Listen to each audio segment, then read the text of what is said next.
The rain fell heavily that morning, splashing against the windows of the bustling airport café. People rushed with luggage and steaming cups of coffee, but no one paid attention to the quiet old man sitting alone in the corner.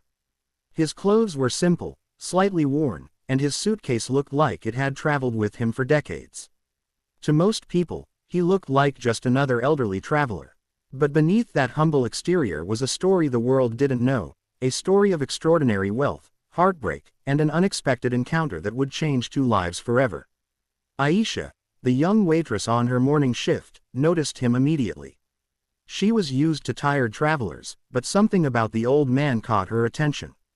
He sat perfectly still, his posture straight, his eyes calm and observant.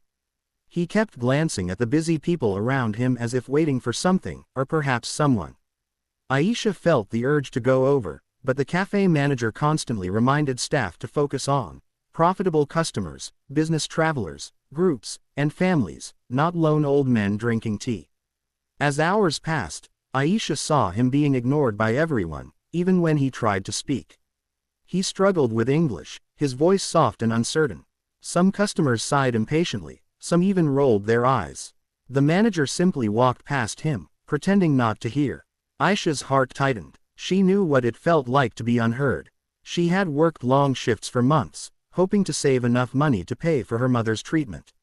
Every rupee mattered, every tip helped, yet kindness, she believed, cost nothing.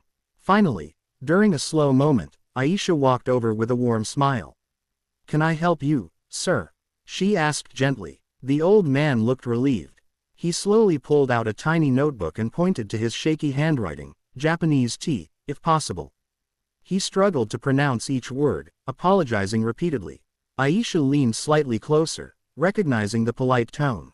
She had been learning the Japanese language online for months, out of pure interest and admiration for the culture she loved. "Kocha wa ikaga desu ka?" she asked softly. The old man froze. His eyes widened, not with fear, but with pure amazement. Slowly, a smile spread across his face, the kind of smile that held gratitude, recognition, and something deeply emotional.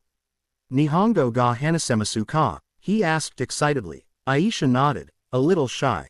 "Sukoshi dake," she said, just a little. In that moment, something shifted. A bond formed, not between customer and waiter, but between two human beings who understood each other beyond language. The old man's face glowed with happiness. He began speaking with more confidence, sharing stories.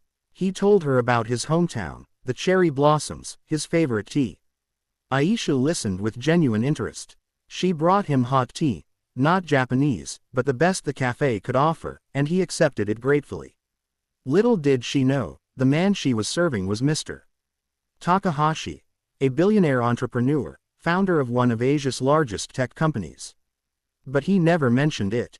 He preferred traveling quietly, without attention, without luxury. Wealth, he believed, did not define a person's worth.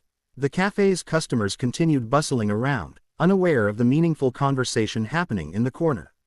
The manager occasionally shot irritated looks at Aisha for wasting time, but Aisha didn't care. The old man needed kindness. And kindness was priceless. After an hour, Mr. Takahashi stood up. With slow, respectful movements, he bowed.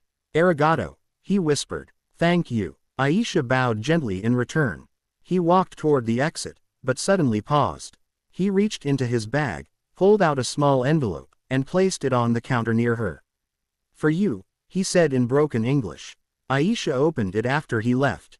Inside was a handwritten note. "Kindness is the true language of the world. You spoke it today. Thank you." Below the note was a bank check. The number made her hands tremble. It was more than she earned in a year, enough to pay for her mother's treatment, enough to give her life a turning point. Tears filled her eyes as she pressed the envelope to her chest. The manager rushed over, stunned at the amount. "Who was that man?" he asked, breathless. Aisha wiped her tears and smiled. "Just someone who needed kindness," she said.